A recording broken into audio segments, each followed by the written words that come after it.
สำหรับทางวัดว่าอาราม1 ราตรีผ่านไปพระสงฆ์สามเณรอยู่จำพรรษา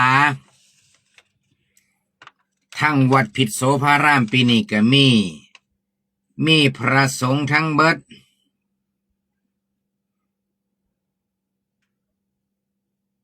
พระปกติ33รูปพระเขาปฏิบัติกรรมฐาน27รูปมีสามเณร37รูปมีอุบาสก4 คนแม่ชี22 คนอุบาสิกา7 คนรวมแล้ว130ชีวิตวัดผิดโสภารามท่านมาวัดสนมมังญามีผู้อยู่จำพรรษาปี2569วัดสนมมังญาตำบลเกียงเหนืออำเภอเขมราชจังหวัดอุบลราชธานีมีพระภิกษุ101รูป101รูปมีสามเณร87รูปมีแม่ชี8 คนอุบาสก2 คนอุบาสิกา20 คนรวมแล้ว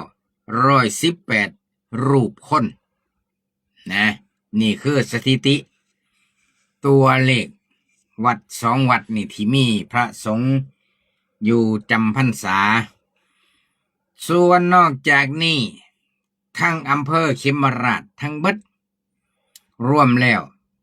ก็มีพระสงฆ์สามเณรปะขาวแม่ชีรวมแล้วจากอำเภอเขมราชมีพระสงฆ์มีพระภิกษุสงฆ์192รูปมีสามเณร138รูปมีแม่ชี31 คนมีอุบาสก6 คนมีอุบาสิกา27 คนหมายถึงว่าอุบาสกเนี่ยหมายถึงว่าโยมผู้ชายมันนุ่งขาวห่มขาวรักษาศีลปฏิบัติธรรมอยู่ในวัดแม่ออกก็คือกันอุบาสิกา27 คนอันนี้เป็นสถิติของอำเภอเขมราชโดยเฉพาะการในตำบลเก่งเหนือตำบลเดียวนี่ล่ะ ตำบลอื่นบ่ทันนับนะ ตำบลเก่งเหนือประกอบไปด้วยวัดผิดโสภารามมีพระภิกษุ60รูปสนมมังญามีพระภิกษุ101รูป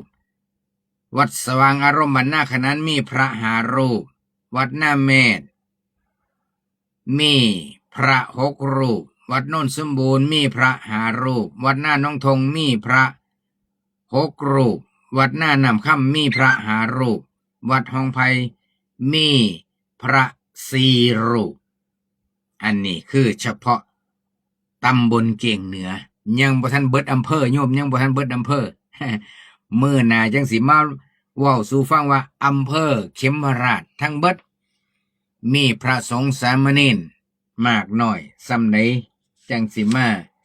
เล่าสู่ฟังอันนี้เอาเฉพาะตำบลเก่งเหนือตำบลเดียวนะรวมแล้วมีพระภิกษุ192รูปนะตำบลนี้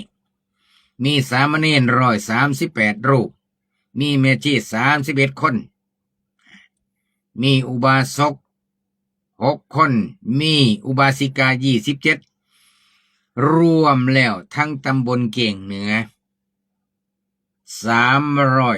394รูปคนนี่คือสถิติผู้อยู่จำพรรษาในอาวาสในตำบลเก่งเหนือ